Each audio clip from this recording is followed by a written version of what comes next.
Bonjour, c'est Cryptoly, j'espère que vous allez bien en ce mardi 7 mars 2023. Bienvenue dans la quotidienne, notre rendez-vous matinal du lundi au vendredi pour analyser les news crypto, le marché et bien évidemment le Bitcoin. C'est avec plaisir que je vous retrouve aujourd'hui pour une émission un petit peu particulière dans laquelle on va passer comme d'habitude sur l'actualité, oui, mais au vu du marché, l'analyse technique va être un petit peu différente et je vais vous proposer notamment un prisme d'analyse différent par rapport d'habitude pour justement vous donner une perspective par rapport aux actions passées. Ça va être vraiment la particularité de cette émission.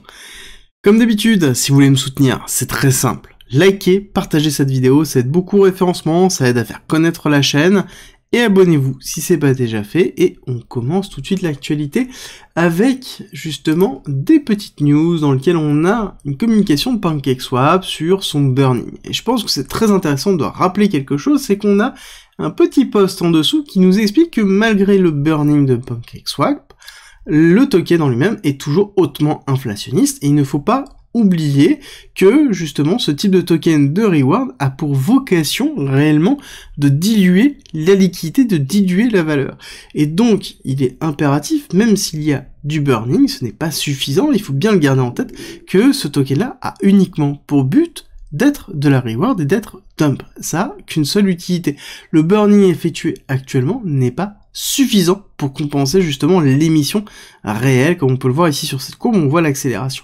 Alors pour rappel, PancakeSwap est donc un DEX, donc un échange décentralisé qui permet de faire des échanges entre plusieurs tokens sans passer par exemple une société comme Binance, et à côté, PancakeSwap génère un token qui s'appelle le Cake, qui représente justement la valeur. Par exemple, si on a des rewards qui sont donnés, ce sera en cake, et c'est généré d'ex nihilo, donc à un moment donné, forcément on va avoir une dilution, tant qu'il n'y aura pas un reversal au niveau du burning, dans lequel on aura un cake qui deviendra déflationniste, et je pense que c'est pas pour tout de suite, en tout cas.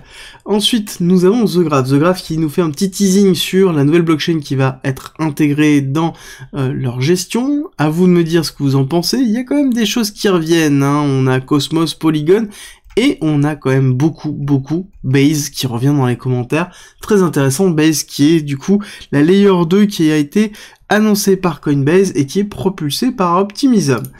Ensuite, nous avons Goku qui nous fait une petite nouvelle qui est très bien faite sur notamment Yuga Labs, sur comment l'enchère qui s'est effectuée pour le 12fold de Yuga Labs, donc qui est une enchère sur les NFT, dans lequel je crois que donc il y a 288 NFT qui ont été vendus pour une qui a été à 7 BTC, donc 159 000 $ pour un NFT, donc c'est la maximum share qui a été donnée, et très intéressant de voir justement comment l'enchère s'est déroulée. L'enchère s'est déroulée de la façon suivante, où les personnes déposaient en fait leur BTC pour pouvoir récupérer justement la possibilité de gagner ces NFT. Très intéressant, c'est que ce sont des NFT déjà qui sont sur Ordinals, je vous en ai déjà parlé, donc c'est-à-dire c'est le nouveau système de NFT qui est intégré directement dans Bitcoin, ou dans lequel le NFT est gravé dans un bloc Bitcoin, dans un Satoshi, du coup, enfin, est représenté dans un Satoshi derrière, et c'est très intéressant de voir que déjà c'est quelque chose qui est totalement différent d'Ethereum, ça je vous en ai déjà parlé, mais aussi il faut bien comprendre que là, le système d'enchère est très différent, parce que il gardait les bitcoins jusqu'au moment où l'enchère se terminait pour redistribuer. Imaginez bien que ce n'est pas forcément ce qui est censé être attendu quand on a l'habitude d'utiliser des smart contracts. Est-ce que c'est justement parce que c'est lié principalement à la blockchain Bitcoin, on sait qu'on a des difficultés de programmabilité dessus, elle n'est pas faite pour ça, contrairement à Ethereum, ou est-ce que c'est une volonté aussi de récupérer la liquidité? On se pose des questions. À côté, nous avons Tricy. Alors, Tricy qui nous fait un énorme thread, thread de 62 posts, donc qui est quand même très long, mais en même temps qui est très bon, parce que on a beaucoup d'informations, et son idée est vraiment de répondre comment la blockchain peut arriver à la mass adoption, comment on peut arriver à ce que la blockchain et les cryptos en général, à travers plusieurs prismes, on peut arriver à une adoption massive rapidement. Alors il traite beaucoup de choses, que ce soit la notion d'institution, la notion de tokenomics, la notion d'infrastructure, la notion de technologie. Alors il a une vision qui est plutôt capée, je dois vous avouer, mais qui a quand même voilà, pour moi je suis quand même d'accord à 80% avec lui sur beaucoup de points, et je trouve qu'il a une vision qui est très intelligible, très facile à comprendre, donc je vous la mets, de toute façon, comme d'habitude, sur mon Twitter, une fois que la vidéo est sortie, Twitter dans lequel je vous invite justement à follow pour récupérer toutes ces informations, et les informations que je publie régulièrement tous les jours. À côté, nous avons Cryptos, qui nous donne une information sur Kraken. Kraken, donc qui est un échange centralisé, qui va bientôt, a priori, lancer sa propre banque. Alors, très intéressant, parce que du coup, Kraken, actuellement, est toujours entre deux feux, entre le feu de la SEC et, justement, son activité principale de crypto, et donc là, on aurait une partie banque, très intéressant à voir, et du coup, ça voudrait dire que Kraken couperait l'herbe sous le pied à Binance, parce qu'on sait que Binance, c'est leur volonté même de devenir une banque. On le sait déjà depuis longtemps, CZ l'a dit déjà depuis 2 ans, et ça ne s'est pas fait. Je pense que c'est très compliqué actuellement, en tout cas pour Binance, il y a beaucoup de fêtes dessus, donc forcément, ils vont avoir du mal. Et à côté, on se retrouve avec Kraken qui est en train d'arriver, avec un Kraken Bank, très discrètement, et qui va être certainement scooper en fait l'herbe sous pied de Binance, et je pense que c'est une bonne chose que ce soit Kraken qui arrive par son dirigeant, qui est beaucoup plus transparent que CZ, on va pas se le cacher. À côté, nous avons Scroll qui est une Layer 2 ZK Rollup pour Ethereum, et oui, encore, vous allez me dire, mais celle-ci est pas plus différente des autres, mais a levé 50 millions de dollars pour continuer son développement, et maintenant valorisé 1,8 milliard de dollars. Alors, très intéressant, prendre un petit peu de recul là-dessus, et bien se dire que 2023, clairement, on n'a aucun doute, ça va être l'année des ZK Rollup. Alors, qu'est-ce que ZK? C'est Zero Knowledge Proof, c'est une preuve cryptographique qui permet de déterminer si oui ou non une transaction est bonne, sans forcément vérifier cette transaction, et c'est vraiment la force des ZK Rollup. On a quelque chose qui est quasiment infaillible, qui coûte très peu cher et qui est très rapide à mettre en place. Et justement, on est vraiment dans ces années de scalabilité, donc 2023, année de scalabilité, 2022 c'était l'interopérabilité. L'interopérabilité a pris un petit peu le dessous, je pense, sur l'année 2023, ou peut-être reviendra dans la dernière partie, le dernier semestre, comme une fin de narratif, avec justement un début narratif de cette année, qui est vraiment axé sur la scalabilité. Alors, au niveau macroéconomie, comme d'habitude, hein, comme je vous l'ai expliqué sur ce début, sur lundi, justement sur la quotidienne d'hier, où aujourd'hui à 16h, on a quand même le discours de Powell qui risque d'avoir un impact, et ensuite on a les perspectives énergie court terme, donc intéressant à 18h, où on pourrait avoir, il va falloir lire bien évidemment, comprendre un petit peu ce qui est en train de se dire, mais on risque d'avoir peut-être un petit mouvement en fonction notamment du discours de Powell. On va pas se cacher que techniquement ça a été le calme plat, on va le voir justement tout de suite après une courte pause. Cette vidéo est sponsorisée par Bybit, qui est l'exchange que j'utilise depuis quasiment 1 an et demi maintenant, et qui est l'exchange que j'utilise d'ailleurs le plus, qui est le deuxième en termes de volume, et qui propose toutes les fonctionnalités nécessaires pour pouvoir faire du trading, de l'achat et de la gestion, et de l'investissement en crypto, dans lequel on retrouve du spot, des produits dérivés, des NFT, le earning classique, on a possibilité d'acheter, ils ont des options aussi, il y a toute la partie DEX qui est intégrée directement avec une partie justement exchange décentralisée, on a bien évidemment les grid bots et les bots de trading, avec notamment le bot de DCA si on veut faire de l'investissement long terme, qui est très bien fait, je vous ai fait des vidéos dessus. On va retrouver une interface soignée au niveau du trading sur les dérivés. Donc on a vraiment en fait une plateforme complète qui est non KYC et qui est gérée en plus à travers le BIT, donc son token, qui est le token lié à la DAO de Bybit. Donc c'est un point positif en plus. En commentaire et en description, vous retrouverez mon lien d'affiliation dans lequel vous avez un bonus de 4500 $ à l'inscription sur votre premier dépôt et moins 10% sur les frais. N'hésitez pas à la tester et on reprend la vidéo tout de suite. Analyse technique qui va être assez rapide et sommaire aujourd'hui parce qu'on n'a pas eu trop de mouvements. Voilà, comme je vous ai dit, ça a été relativement flat et je pense que on va avoir peut-être un petit peu de mouvement aujourd'hui, mais ça risque pas d'être énorme. Donc encore une fois, on va attendre des mouvements structurels pour ça. Est-ce que les nouvelles d'aujourd'hui vont être suffisantes pour donner de l'impulsion? Je ne pense pas. Ça va peut-être donner un petit peu de volume, mais est-ce qu'on va donner un sens nécessaire? Est-ce que le volume va être suffisant pour donner un sens? Je ne suis pas forcément sûr et certain dessus. Alors, où nous nous trouvons comme d'habitude dans notre fin de vagues héliotistes, hein. Nous avons terminé les 5 vagues d'impulsion et 2 et 3 de retracement. Nous sommes toujours dans cette zone de DCA, Dollar Cost Average. Si on veut avoir une stratégie de lissage long terme, nous sommes toujours en dessous du 618 du mouvement total du BTC. Il faut juste prendre en considération que oui, on peut aller retester des zones plus basses, 786, le top de la 1, voire même ici le 1,618 à 10 000 $. Ce sont des targets qui sont toujours en tête, il faut toujours avoir en tête tant qu'on n'a pas fait une rupture. Rupture qui serait valide avec ici la cassure et la construction autour des 24 200. D'accord? Il faudrait casser au-dessus pour structurer au-dessus avant de pouvoir redescendre. Là-dessus, on aurait justement une inversion de tendance, un début d'inversion de tendance, où la structure qui est majoritairement baissière repartirait sur une structure haussière avec une prolongation de cette structure mineure haussière. D'accord? Donc quelque chose qui est classique. À côté, nous avons le SC, l'AR, le ST et le STB, dans lequel nous avons une accumulation classique de week-off.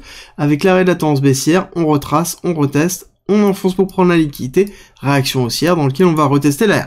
D'accord? Donc là, on est dans quelque chose de vraiment classique. La question que l'on va se poser, ça va être, est-ce qu'on doit faire le spring ou non? Le spring étant la dernière accélération baissière qui va récupérer la liquidité laissée par le STB pour descendre, du coup, faire un plus bas, aller chercher ici ce niveau de liquidité. Alors, il faut bien comprendre deux choses. C'est que, le spring n'est pas obligatoire. Il est probable, et toujours fortement probable, tant qu'on n'a pas de rupture de l'AR. D'accord? Techniquement, il reste fortement probable tant qu'on n'a pas construit au-dessus de l'AR, et ça c'est très important. La construction au-dessus de l'AR ne permet pas de se dire que ça ne se passera pas, mais ça permet de diminuer la probabilité.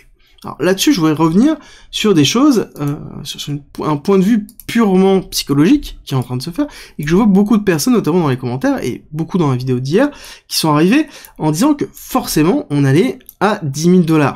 Forcément, on allait à 10 000 $. Le terme, forcément, et c'est l'affirmatif, moi, qui me gêne. Les 10 000 $ sont toujours une target à garder en tête. Quoi qu'il arrive, on le sait qu'on a un appel de prix à 10 000 $. D'accord? On le sait forcément. Moi, j'aimerais juste psychologiquement, prendre du recul par rapport à ça. Et bien prendre conscience que quand on a une affirmation, ça veut dire qu'on a un biais. Et ce biais est très important parce que ça veut dire que vous allez voir les informations dans un prisme particulier. C'est très très important de le retenir. Parce que, en l'occurrence, quand on voit justement une schématique comme ça, ici, oui, on se dit qu'on est dans une continuité baissière parce qu'on n'a pas fait de rupture. Oui, tout à fait. Mais est-ce que là, nous avons invalidé, ici, cette action haussière? Pour l'instant, non. Très important de le retenir. Deuxième chose, c'est que considérer qu'on est dans l'obligation d'aller à 10 000 $, c'est le même principe que de dire qu'on est dans l'obligation, à une certaine époque, d'aller à 1000 $, et qu'on n'est jamais allé. D'accord?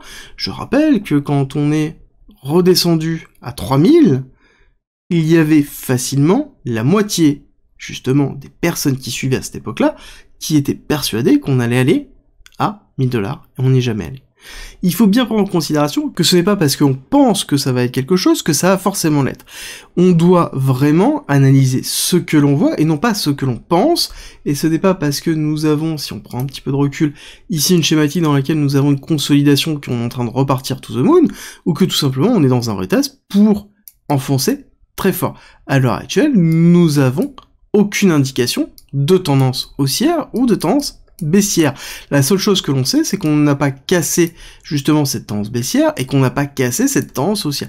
C'est la seule chose dans laquelle on peut être sûr et certain, d'accord?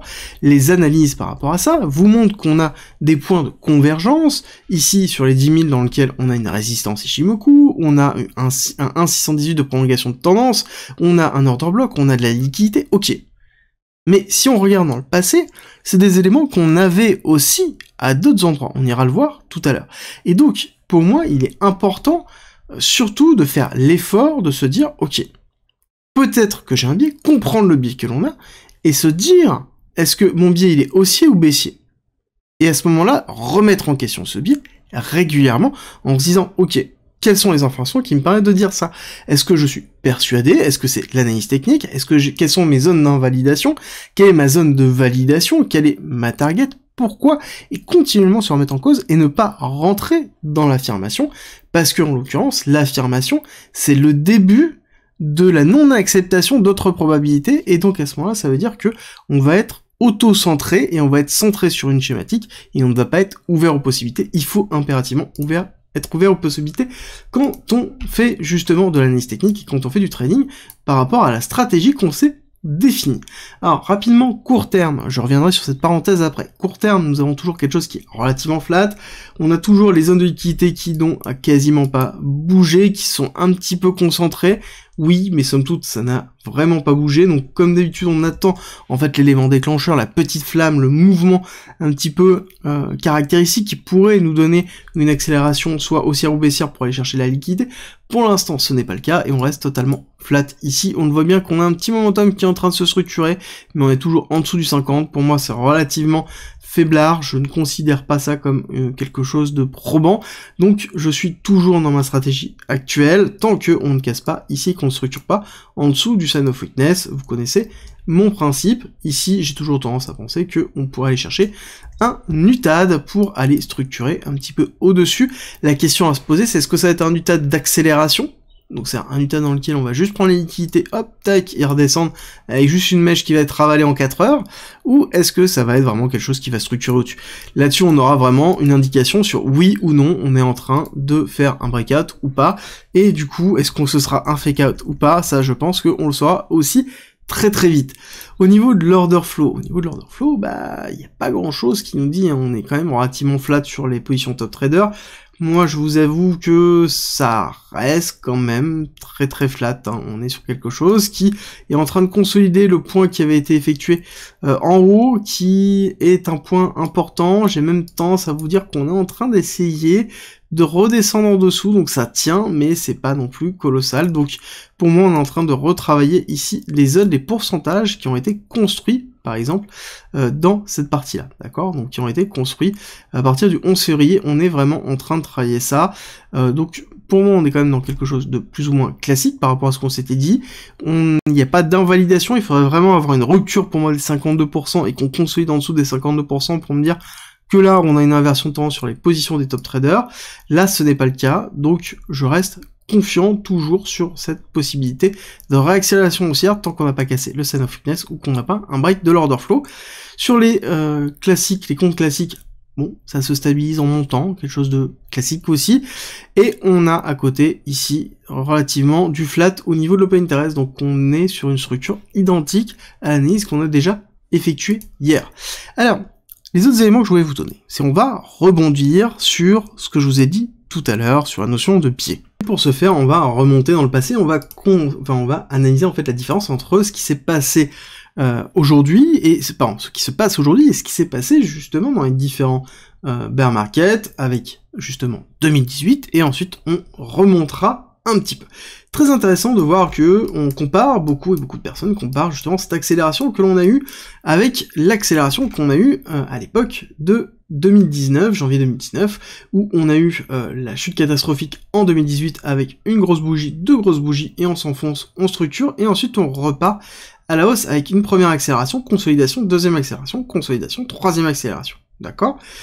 Et beaucoup de personnes considèrent que là on est dans une première accélération, consolidation, et qu'on aura une deuxième accélération, forcément. Encore une fois, la notion de forcément, moi, me gêne énormément. Il faut vraiment prendre du recul, il faut être humble par rapport au marché financier. On n'oublie pas que le marché financier est globalement le seul qui décide quoi qu'il arrive, peu importe ce que vous pensez, peu importe ce que vous êtes persuadé, ce dont vous êtes persuadé, le marché décidera ce qu'il en est. Il faut bien le prendre en considération, c'est que votre avis ne reste que votre avis. Et encore une fois, est-ce qu'il faut avoir raison ou gagner de l'argent? C'est encore une autre discussion qu'on met de côté, qu'on ouvrira à un moment donné sur une autre quotidienne. Alors, les éléments de comparaison que l'on a par rapport à ça, c'est une rupture baissière qui est justement ravalée par une rupture haussière. Les deux choses que j'aimerais te donner, on pourrait considérer qu'on a ce bloc-là qui correspond à ce bloc-là, et ce bloc-là qui correspond à ce bloc-là. C'est la schématique que font les personnes. Mais quand on regarde réellement ce qui s'est passé, et quand on compare réellement la schématique entre les deux, pour moi, la différenciation, elle ne doit pas se faire. C'est-à-dire que pour moi, ceci est égal à ceci. En considérant ça, parce que c'est un gros postulat, hein, pour poser une hypothèse, c'est un énorme postulat, mais on le prend comme ça, parce que, en termes de temporalité, pour moi, c'est deux choses qui sont à peu près identiques. Donc, on a une cassure très très forte. Est-ce qu'on a ici, consolidé au-dessus. Très intéressant de noter que là, on a eu une première vague de consolidation en dessous. La deuxième vague, dans laquelle on a une consolidation, est en effet au-dessus. Et à cette époque-là, quand on dézoome un petit peu et qu'on regarde, on voit que la vague de consolidation n'était pas non plus un break of structure, d'accord? C'était une zone de renforcement. Le break of structure est arrivé bien après, d'accord? Avec la troisième vague. Donc là, on pourrait se dire qu'en effet, on a une première vague, retracement, deuxième vague, et qui serait justement cette schématique de troisième vague représentant. Donc qui entraînerait derrière quoi? Qui entraînerait ce qu'on a vu justement ici, un retracement relativement fort dans lequel on a retracé quasiment justement 60-80% je pense du mouvement total. Donc dans cette schématique là on pourrait se dire que oui, on pourrait aller faire une dernière impulsion, structure au-dessus et casser baissier. Mais pour moi, je pense, et j'ai tendance à penser, qu'on n'est pas vraiment dans la même schématique pour plusieurs choses. C'est que, quand on regarde le RSI, on voit que le RSI était majoritairement, durant toute cette accélération haussière, en surachat avec un momentum très fort, d'accord? Avec un momentum vraiment très fort. Ce qui n'est pas le cas ici. On voit bien qu'on a une chute réelle du momentum avec une divergence baissière très forte en daily. Donc ça veut dire que, potentiellement, même si on fait une dernière accélération, ce sera une petite accélération pour ensuite retracer. C'est en tout cas ce qui est en train de nous montrer le momentum, et la différence que l'on peut considérer avec les deux. Donc encore une fois, ce n'est pas parce que dans le passé il s'est passé ça, que on aura la même chose aujourd'hui. Donc il faut bien prendre en considération ça, ce n'est pas parce que on a tendance à aller chercher des fractalités temporelles au niveau de l'analyse du prix que ça va être le cas. Pour moi, j'ai tendance à penser que 2018-2019, on n'est pas totalement dedans. Ok, à ce moment-là, on va remonter encore dans le passé, on va aller chercher, ici, 2015, très important, 2015, dans lequel, en plus, on voit bien que là, on a quand même des bougies de l'espace, forcément, 2015, une liquidité qui est quand même bien moindre, donc forcément, des mouvements très erratiques et très forts, et avec, justement, du mouvement du corps. Et là, qu'est-ce que l'on voit? On voit encore une schématique qui est différente, qui est une schématique de consolidation, dans laquelle on a eu un vecteur de consolidation. D'ailleurs, très intéressant, c'est-à-dire que quand on regarde ce qu'on avait eu en 2018, on n'avait pas eu de consolidation comme là. On avait eu quelque chose qui était plutôt bullish, où on était déjà sous une forme où on retravaillait, après on a eu une grosse accélération. Mais on était déjà sous une forme de réaccélération haussière, alors que là on a eu quand même chute, deuxième cassure, et ensuite, après, on a commencé à structurer, et ensuite, on est parti, d'accord? Déjà relativement différent par rapport à 2018. Et là, on a quoi? On a une schématique en deux temps, premier pic, deuxième pic, d'accord? Avec une période qui a été relativement longue de temporisation du cours, avant d'avoir une accélération haussière, où on voit bien qu'on est allé ici récupérer la liquidité, consolider en dessous, et ensuite repartir. On va aller voir justement dans quelques secondes, juste je retire tout ça, je nettoie, hop, et dans lequel, voilà, on a consolidé, on a comprimé, et ensuite on est parti avec un break of structure très fort, avec un retest ensuite par la suite, mais là on a eu bien le break of structure. Très intéressant de le noter. Est-ce que, ici, on ne serait pas dans quelque chose qui serait à ce moment-là, dans une zone de consolidation, ici, accélération, compression, accélération, compression. Est-ce qu'on aurait une zone de compression qui est en train de se faire? Pour l'instant, pas encore. Je vous avoue que ce n'est pas encore le cas. On voit qu'ici, on a bien un support, on a quelque chose qui est en train de se structurer de cette façon-là, mais si jamais on était amené à faire quelque chose qui serait comme ça, on aurait bien une forme de compression qui se mettrait en place, et on serait peut-être dans quelque chose comme ça pour avoir une zone de rupture très forte, d'accord? Donc là, il faut le prendre en considération que ça pourrait être aussi ça. Ou, encore une fois, ça pourrait être quelque chose de totalement différent. Il faut bien le considérer, c'est que ça peut être quelque chose de totalement différent, et c'est vraiment très très important de le garder en tête, justement dans son analyse, que ce n'est pas parce que on est persuadé de quelque chose, que ce n'est pas parce qu'il s'est passé une chose d'une certaine façon, que forcément ça va se dérouler de cette façon-là, et bien le prendre en considération. Alors, les éléments que je voulais vous donner par rapport à ça aussi, d'accord? On va remonter un petit peu dans le temps, toujours. Si on regarde par exemple en 2015 et qu'on est en weekly Ichimoku, qui représente la résistance chez nous des 10 000 $, on était aussi ici en 2015 avec une volonté d'aller chercher ici l'aplat qui se trouvait ici, qui était à 137. Ok, on n'est jamais allé. On n'a jamais retouché ce niveau-là.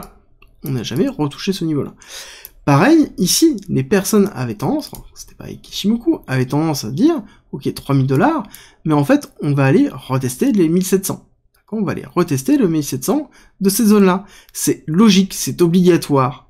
Bon, on n'y est pas allé. On n'y est pas allé du tout. On a juste fait un lot et on a retesté. Parce que les personnes se disaient que, ok, on a fait une première chute, on est en train de retracer, on est en train de faire exactement comme l'année précédente, avec une cassure baissière. Encore une fois, du biais. Il faut faire très attention à ces biais, parce que ça influe énormément dans sa représentation, dans l'analyse qu'on a des cours. Avoir une stratégie, c'est bien, mais dans sa stratégie, impérativement, il faut accepter le fait qu'on ait des biais et en avoir conscience pour pouvoir justement les travailler. Alors, on va faire un petit tour rapide sur la macroéconomie parce qu'il n'y a pas grand chose. On voit que on est sur une forme de distribution au niveau du DXY, donc l'indice dollar en 4 heures.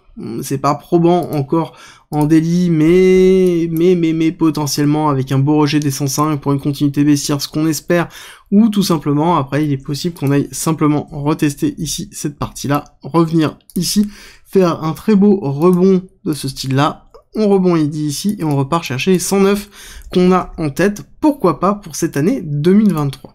Le Nasdaq, ici on a eu justement cette belle accélération de fin de semaine dernière et dans lequel on est en train de consolider ici, donc je suis en 4 heures pour avoir un petit peu de visibilité.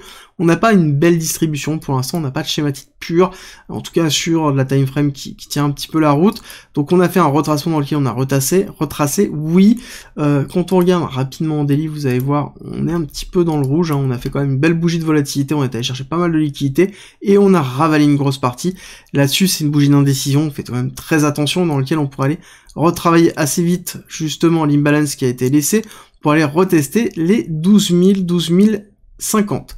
Le SP500 a été un petit peu plus bullish parce qu'on n'a pas clôturé dans le rouge, mais somme toute on est toujours dans une bougie de compression et on est en train de partir de les deux, hein, d'ailleurs, dans le vert avant que le cours commence, donc potentiellement on va se retrouver avec des bougies de retracement pour aller retester ici les 4000 $ en tête pour le SP500 pour, pareil, ravaler une partie de la bougie, voire consolider un petit peu et se donner un petit peu de temps, voir est-ce que oui ou non on est dans un retest bearish pour une continuité baissière ou est-ce qu'on est dans une possibilité de structure haussière. Là-dessus, il va falloir faire en fait un retracement, ne pas casser les plus bas et aller recasser ce high là pour reformer quelque chose comme ça, pour se dire qu'on est en train de repartir à la hausse. Pour l'instant, on n'a pas de signe, on est toujours ici dans cette possibilité de retest bearish pour une continuité baissière, avec une rupture ici des 3900 pour le SP500 à garder en tête. Encore une fois, que ce soit crypto, que ce soit macro, on est vraiment dans une zone d'incertitude, on le voit, le marché est comme ça, et il faut nous-mêmes prendre un petit peu de recul, remettre en question nos propres biais, reprendre justement les bases, et prendre du recul par rapport à tout ce qui est en train de se passer. Si la vidéo t'a plu, dis-le moi en commentaire, like, partage, ça m'aide beaucoup, et n'oublie pas que tu as en commentaire et en description aussi le Discord qui est gratuit, qui regorge d'informations, qui a un parcours pédagogique mis à disposition pour pouvoir avoir énormément d'informations. Tu y retrouveras aussi beaucoup de choses, comme par exemple plein de discussions enflammées, tu y retrouveras de la fiscalité, de l'investissement, du trading, de la DeFi, et aussi un coin premium dans lequel tu as mes briefs, mes investissements, mon portefeuille, mes gridbots, tu vas avoir aussi des stratégies automatisées, tu vas retrouver aussi des discussions et des accompagnements justement avancés pour pouvoir progresser plus rapidement, que ce soit dans l'investissement, le trading, ou même tout simplement dans un point de vue psychologique en termes d'investisseurs. Donc rejoins-nous, ça se passe en commentaire et en description. Je te dis à très vite.